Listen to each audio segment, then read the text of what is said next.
این داستان کشته شدن آخوندا به دست هم دیگه است.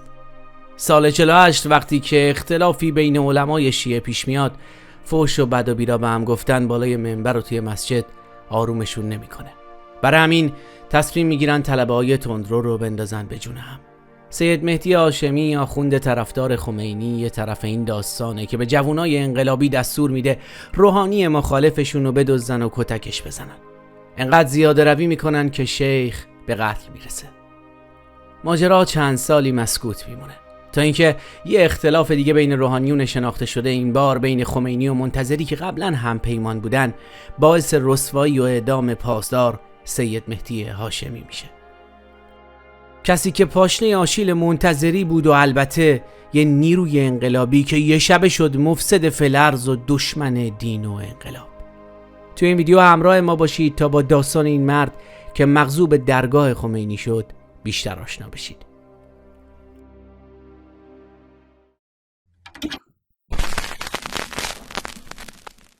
قبل از شروع از پایین همین ویدیو عضو کانال ما بشید و با زدن دکمه زنگوله کنارش قبل از همه از ویدیوهای جدیدمون مطلع بشید. سید مهدی هاشمی سال 1323 تو شهر قهدریجان اصفهان و توی خانواده مذهبی به دنیا میاد.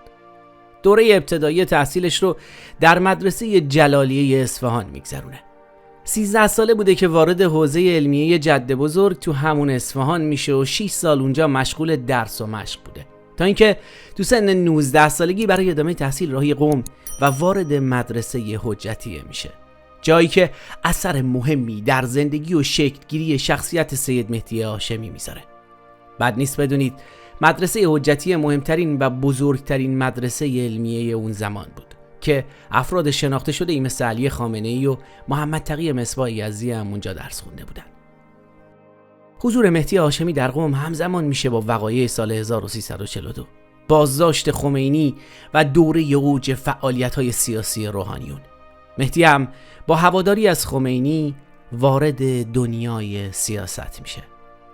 سید مهدی هاشمی سال 1346 به اتهام تکثیر و پخش اعلامیه توسط ساواک دستگیر و بعد از دادن تعهد از زندان آزاد میشه. 1-2 سال بعد به زادگاهش یعنی قهدریجان اصفهان برمیگرده و با جمع کردن تعدادی از جوانای انقلابی و مذهبی دور خودش پایگاه مردمی برای خودش دست و پا میکنه و بخشی از مردم مذهبی اون منطقه رو تحت نفوذ خودش در میاره. نکته مهمی که سید مهدی هاشمی رو از خیلی از روحانیون همدورش متمایز میکنه اینه که اون خودش رو محدود به فعالیت تبلیغی و دینی و مباحثه با طرف مخالفش نمیکرد، بلکه به برخورد فیزیکی، ضرب و شتم و حتی قتل نفر مخالف باور داشت. اولین قتلش رو هم قبل از انقلاب تو اصفهان مرتکب میشه. قتل روحانی به اسم سید ابوالحسن شمس‌آبادی. 18 فروردین 1355. یه عده از جوانای وابسته به سید مهدی هاشمی شمس‌آبادی رو در حالی که داشت برای نماز صبح به مسجد میرفت در قهدریجان میدزدن و بعد از کشتنش اون رو در کنار جاده‌ای تو حوالی دورچه اصفهان رها میکنن. البته تصمیم نداشتن شمس‌آبادی رو بکشن. قرار بر این بود یک کتکی بهش بزنن و ازش زهر شش بگیرن. اما چون قاتلان ناشی و تازه کار بودن یه مقدار زیاده روی میکنن که پیرمرد زیر مشت و لگد کشته میشه. طبیعیه که سید مهدی هاشمی و باند اون در مزان اتهام قرار میگیرن، چون اون موقع در قهدریجان اختلاف شدیدی بین این دوتا گروه وجود داشت. شروع اختلاف هم از سال 1348 بود، وقتی که کتاب شهید جاوید توسط صالحی نجف آبادی نوشته میشه. نعمت الله صالحی نجف آبادی برای طرح این سوال که آیا حسین ابن علی امام سوم شیعیان قبل از رفتن به کربلا و جنگ با یزید میدونسته که قراره کشته بشه یا نه این کتابو مینویسه. نظر صالحی نجف آبادی در این کتاب اینه که درست نیست که بگیم حسین با اطلاع از مرگ به سمت کربلا رفته. اون معتقده که حسین برای برقرار کردن حکومت اسلامی دست به این کار زده. به هر حال انتشار این کتاب قوقایی رو در بین علما و روحانیون ایجاد میکنه و اختلاف، درگیری، تنش و دسته‌بندی در بین طلبه ها و حوزه‌های علمیه شروع میشه. حتی کار به جای باریک میکشه. بعدی که بعضی روحانیون بالای منبر به نویسنده کتاب و موافقان اون فحاشی و حطاکی میکنن. شمس‌آبادی یکی از مخالفان جدی این کتاب بوده و اساساً به تبعیت از ابوالقاسم خویی معتقد بوده که روحانیون حق دخالت در امور سیاسی رو ندارن. در همین زمان روحانیونی مثل روح الله خمینی و حسین علی منتظری در اوج فعالیت‌های سیاسیشون بودن و اتفاقاً برقراری حکومت اسلامی رو وظیفه روحانیون میدونستن. سید مهدی هاشمی هم که از دوره تحصیلش در قم از هواداران خمینی و به خصوص منتظری بود، جزو مخالفین شمس‌آبادی به حساب می اومد. شاید کسی مثل مهدی هاشمی اساساً توان تحلیلی کافی برای قضاوت درباره بحث‌های نظری و تئوری مطرح شده را نداشته، اما در فضایی که بین علمای دینی نزاع و اختلاف پیش اومده بود از منتظری طرفداری میکنه، مخصوصاً بعد از اینکه منتظری کتاب شهید جاوید رو با دستخط خودش تایید و نویسندش رو تحسین میکنه. گفته میشه شمس‌آبادی که روحانی پرنفوذی هم بوده، بالای منبر منتظری و خمینی و بقیه موافقان کتاب شهید جاوید رو به شکل تندی نقد میکنه.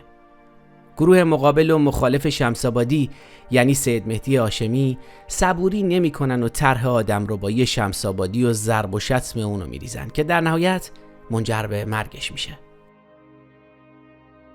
کمتر از یه ماه بعد از کشته شدن آخوند شمس‌آبادی، سید مهدی هاشمی توسط ساواک دستگیر میشه.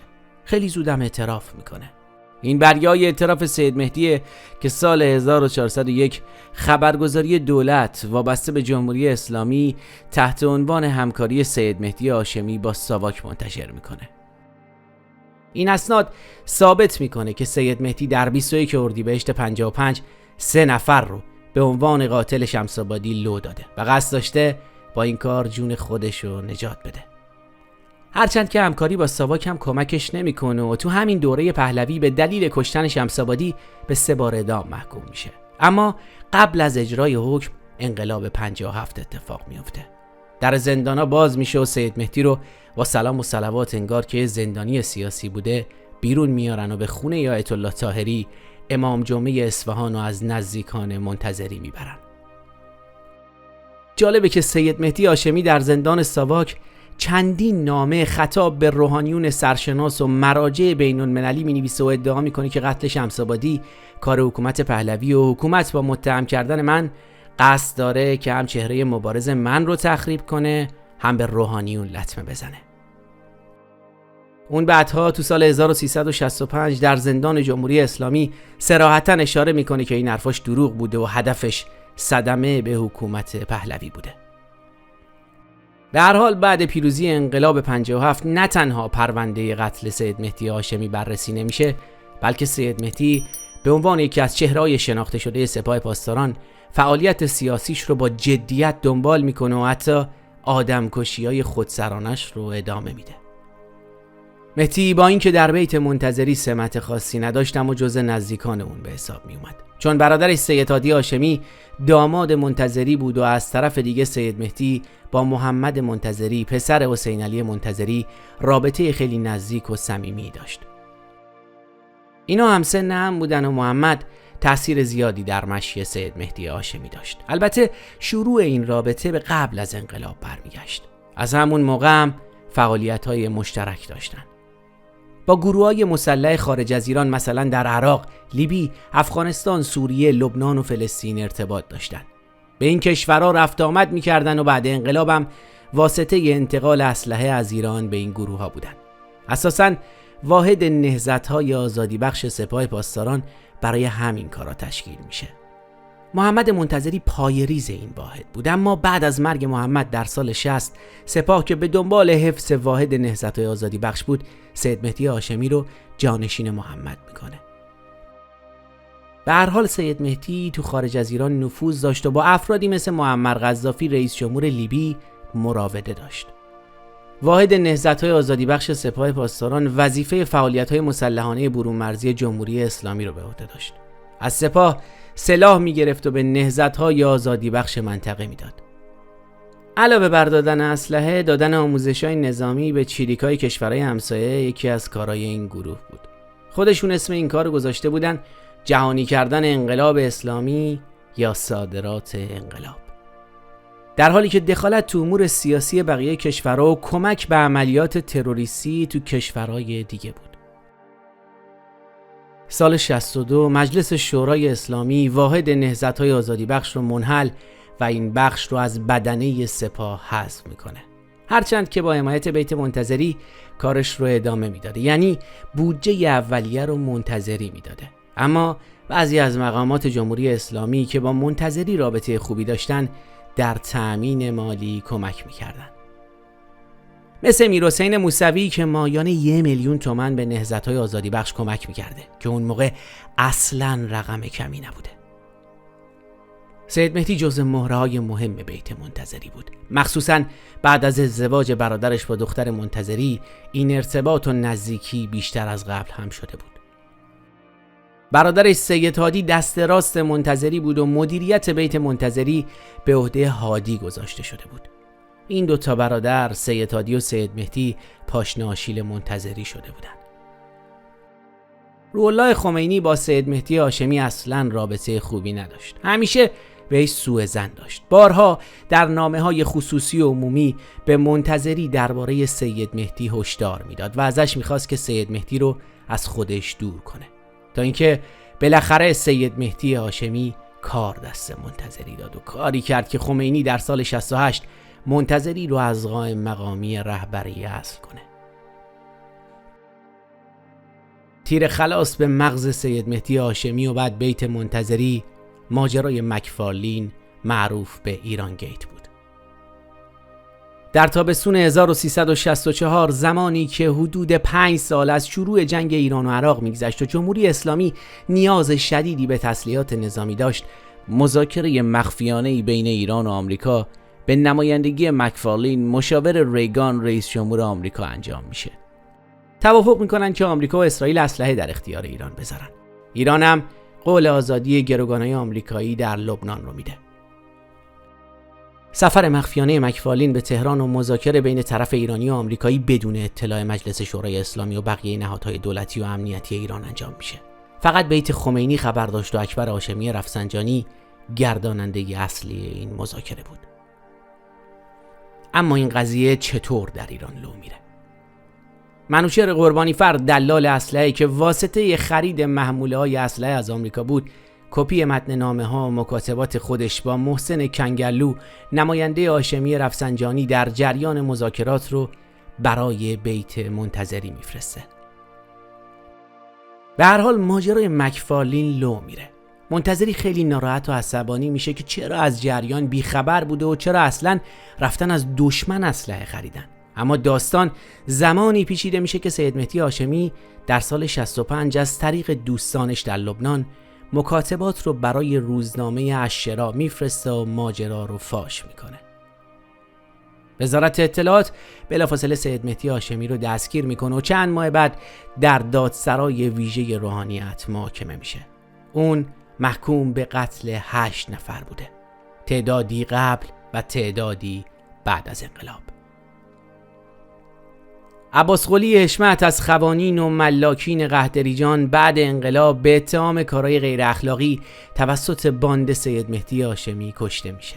حتی به اعتراف سید هادی هاشمی برادر سید مهدی، باند سید مهدی در روستای قحطریجان یه زن رو برای مبارزه با منکرات میکشن.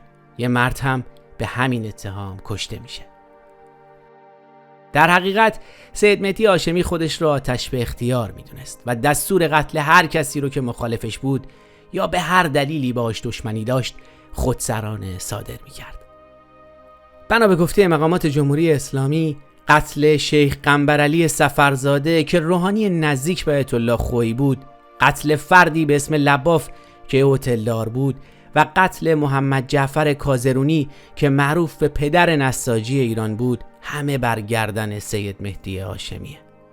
حتی میگن سید مهدی هاشمی قصد کشتن آیت الله مهدی فقیه‌ایمانی رو هم داشته، اما این روحانی با وجود ترور از مرگ نجات پیدا میکنه و فقط مجروح میشه. گفته شده سید مهدی هاشمی قصد کشتن مسعود رجوی و ابوالحسن بنی صدر رو هم در خارج از ایران داشته و حتی برای گرفتن کمک مالی به چند نفر از مقامات جمهوری اسلامی مراجعه میکنه، اما بنا به دلایلی موفق به اجرای این ترورها نمیشه.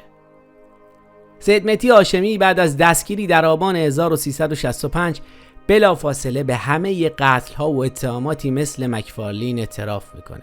حتی 2-3 نفر دیگر رو هم لو میده، مثل فتح‌الله امید نجف آبادی، کسی که سید مهدی از طریق اون به مکاتبات مخفیانه مکفارلین دسترسی پیدا کرده.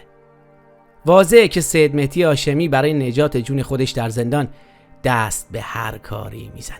حتی ادعا میکنه من و باندم آیت الله ربانی املشی رو با خوراندن دارو مسموم کردیم و اینطوری اون دچار سرطان شده و مرده. به نظر میرسه که این ادعای سید مهدی دروغ بوده و احتمالاً به این دلیل بوده که با طرح مسائل جدید برای مامورای اطلاعات و دادسرا زمان بخره تا شاید بیرون از زندان کسی بتونه کاری برای نجاتش انجام بده یا خمینی ببخشدش. دوستان و افراد نزدیک به سید مهدی هاشمی پیگیر آزادی اون بودن. منتظری مهمترین مهره‌ای بود که تلاش میکرد تا بتونه مهدی رو نجات بده. حتی بنا به گفته سید هادی هاشمی، خمینی و منتظری با هم دیدار و در این مورد صحبت میکنن. در اون جلسه گفته میشه که سید مهدی خیلی زود آزاد میشه. مقامات دیگه نزدیک به بیت منتظری هم وقتی از نهادهای امنیتی ماجرا رو پیگیری میکردن بهشون گفته میشد که موضوع خاصی نیست و سید مهدی امروز فردا آزاد میشه.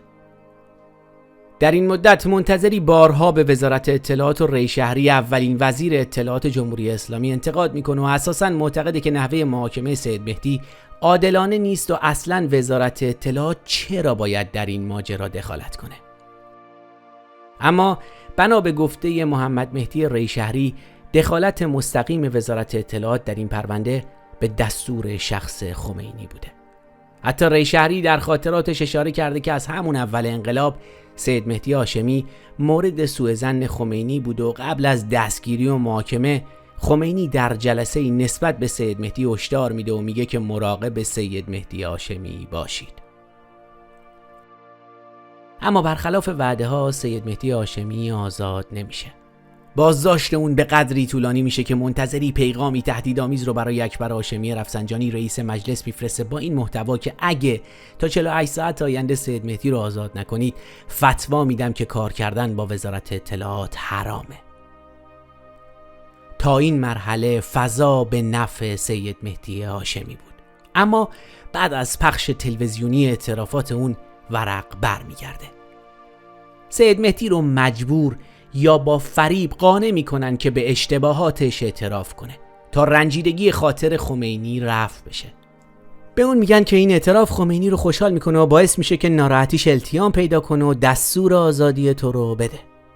فیلم این اعترافات ضبط و به دروغ به مهدی گفته میشه که این نوار رو فقط قرار خمینی ببینه. اما روز 19 آذر ماه 65 این اعترافات از تلویزیون جمهوری اسلامی پخش میشه.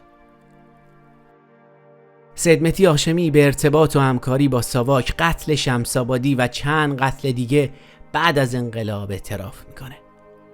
نکته جالب اینه که به خارج کردن مقادیر زیادی اسلحه و مهمات، مواد منفجره و اسناد از سپاه هم اعتراف میکنه. چون سید مهدی بعد از انحلال واحد نهضت‌های آزادی بخش از پس دادن سلاح و مهماتی که سپاه در اختیارش گذاشته بود اجتناب میکنه.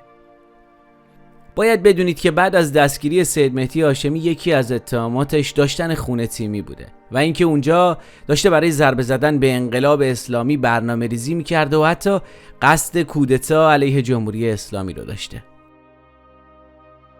البته بعدها منتظری میگه که حکومت خودش این خونه ها رو در اختیار سید مهدی گذاشته بوده و مقامات در جریان این خونه ها بودن.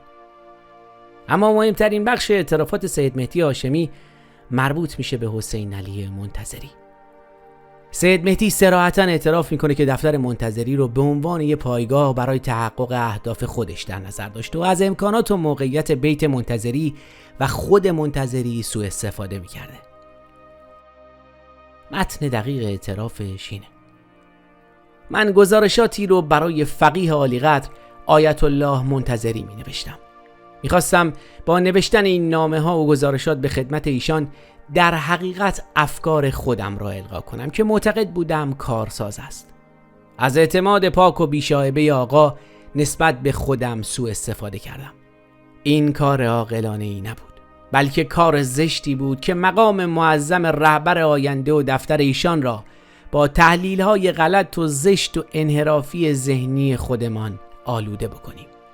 از آن طرف من یک آدم آلوده‌ای بودم به یک سلسله اعمال و بینش‌های غلط، زشت و انحرافی و اشتباه. من نباید خودم را نزدیک دفتر بکنم. تلاش برای الغای فکر داشتم، هم به دفتر و هم به آقا، و این را در حقیقت یک خیانت بزرگ تلقی می کنم.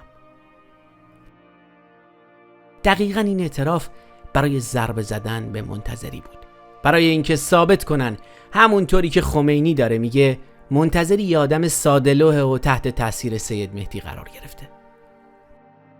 به هر حال اعتراف تلویزیونی نه تنها سید مهدی رو نجات نمیده، بلکه با این کار حکم اعدام خودش رو قطعی میکنه. از طرف دیگه اختلاف و دشمنی شدید خمینی و منتظری رو هم به اوج میرسونه. این اعتراف تلویزیونی همه رو شوکه میکنه. حتی منتظری این اعتراف اجباری رو گناه میدونه و در اعتراض به این اعتراف تلویزیونی نامه خیلی تندی برای خمینی مینویسه. نامه‌ای که میدونست باعث ناراحتی خمینی میشه. منتظری در نامه‌ای از خمینی گلایه میکنه که چرا مصاحبه ای رو که به ضرر من و بیت من و مدارس من بود اجازه دادید پخش بشه. اون میگه اصلا فرض بر این که سید مهدی مجرم بوده، چرا حق دفاع بهش ندادید؟ جنایت وزارت اطلاعات شما و زندانهای شما روی شاه و ساواک شاه رو سفید کرده. در ضمن من حدس می‌زدم که یه روزی از اکثر علاقه‌منداتون جدا بشید، ولی گمان نمی‌کردم به این زودی عملی بشه. به هر حال دیگه کار از کار گذشته و سید مهدی هاشمی روحانی و پاسدار در 6 مهر ماه 1366 اعدام میشه. خیلی‌ها گفتن که سید مهدی هاشمی عامل قتل‌ها نبوده، بلکه فقط آمر به قتل‌ها بوده و طبق قوانین اسلامی مجازات آمر به قتل اعدام نیست. در نتیجه مهدی نباید اعدام میشد. مسئله اینه که بعد از اعترافات سید مهدی هاشمی دیگه قتل یا دستور به آدمکشی تنها جرم اون نبوده. برای سید مهدی یه پرونده خیلی سنگین درست کرده بودن که قتل 8 انسان فقط بخشی از اون بود. سید مهدی هاشمی به جرم سازماندهی و رهبری گروه‌های ترور و آدمربایی، خارج کردن و جاسازی بیشتر از 280 قبضه سلاح و مقدار زیادی مهمات و سایر اموال سپاه، ایجاد شبکه نفوذ در ارگان‌ها و سرقت اسناد و اخبار و اطلاعات طبقه بندی شده و تلاش برای تضعیف مسئولین جمهوری اسلامی و ایجاد تفرقه و اختلاف در بین مسئولین و مردم از طریق توطئه و نشر اکاذیب و تهمت به عنوان محارب و مفسد فی الارض معرفی و حکم اعدام اون صادر میشه. جالبه که علی رازینی رئیس دادگاه ویژه روحانیت، کسی که حکم اعدام سید مهدی هاشمی رو صادر کرده، در مصاحبه‌ای درباره پرونده سید مهدی هاشمی میگه سوژه امام شخص آقای منتظری بود. خود ما دنبال اصلاح بودیم که نشد. بر این باور بودیم که ما روی سید مهدی هاشمی کار کنیم تا متنبه بشه و اون هم روی برادرش سید هادی کار کنه تا اون هم متنبه بشه و در نهایت سید هادی آقای منتظری رو وادار به عقب نشینی کنه. دنبال این بودیم که سید هادی به آقای منتظری بگه که ما اشتباه کردیم و آقای منتظری یه موضع‌گیری استراتژیک برای جبران اشتباهاتش انجام بده. احساس می‌کردیم که این به مصلحت انقلاب نزدیک‌تره و اگه اونا این کارو می‌کردن امام هیچ کینه‌ای نداشت و خیلی سریع این مسائل رو ترمیم می‌کرد و تموم می‌شد. اگر این گونه می‌شد این مسائل خاتمه مناسب تری پیدا می‌کرد که قسمت نبود اینجوری بشه. این مصاحبه رازینی اعتراف تاریخیه که ثابت می‌کنه دستگیری و اعدام سید مهدی هاشمی فقط بهانه‌ای بود برای ایجاد فشار روی منتظری، بدنام کردن و حذفش. شاید اگه منتظری از سید مهدی هاشمی اعلام بیزاری میکرد و مهدی رو از خودش دور میکرد، از قائم مقامی رهبری عزل نمیشد و حتی پرونده قبل از انقلاب و قتل‌های خودسرانه بعد انقلاب مهدی هاشمی هم در دادگاه روحانیت باز نمیشد. شاید هم اگه سید مهدی هاشمی و حاشیه‌اش نبود، بیت خمینی به ویژه احمد خمینی که سودای جانشینی پدرشو داشت، یه بهانه دیگه برای ضربه زدن به منتظری و حذف اون از قدرت پیدا میکرد. احمد منتظری پسر حسین علی منتظری حرفای قابل توجهی زده. اون درباره ماجرای سید مهدی هاشمی و حاشیه‌ای که برای پدرش ایجاد کرد میگه بالاخره همه نقطه ضعف دارن. نقطه ضعف پدرم هم سید مهدی هاشمی بود. قبل از دستگیری سید مهدی هاشمی چند نفر احساس خطر میکنن که یه عده درون حکومت به دنبال حذف اونن. برای همین بهش پیشنهاد میکنن که از ایران خارج بشه و تو کشورهایی مثل لیبی یا کاستاریکا در سفارت ایران مشغول به کار بشه و بره سراغ تبلیغ مذهب شیعه در خارج از ایران. اما سید مهدی هاشمی چون برای خودش سهمی از انقلاب قائل بود، این توصیه‌ها رو قبول نمیکنه. کار به جای باریک میکشه و در نهایت به خاطر حساسیت خمینی روی مهدی هاشمی مسیر حذف فیزیکی اون فراهم میشه. اگه سید مهدی هاشمی رو با این فیلم قضاوت کنید اشتباه کردید. سید مهدی همیشه در چنین موقعیت ضعیفی نبوده. برعکس این فیلم و این اعترافات، اون یه آدم مغرور و با اعتماد به نفس بوده و بنا به اعترافات اطرافیانش شخصیت کاریزماتیکی هم داشته. نفوذ کلام، قلم و بیان قوی و قدرت تشکیلاتی بالا جز ویژگی‌های سید مهدی هاشمیه که دیگران بهش اشاره کردن. حتی میگن اون یه سخنران و خطیب تاثیرگذار هم بوده و اساساً با مجموع همین توانایی‌ها تونسته بود جوانای انقلابی رو به خودش جذب کنه. جوانایی که فقط به یه اشاره اون آدم می‌کشتن. به هر حال سید مهدی هاشمی یه روحانی تندرو و افراطی بود.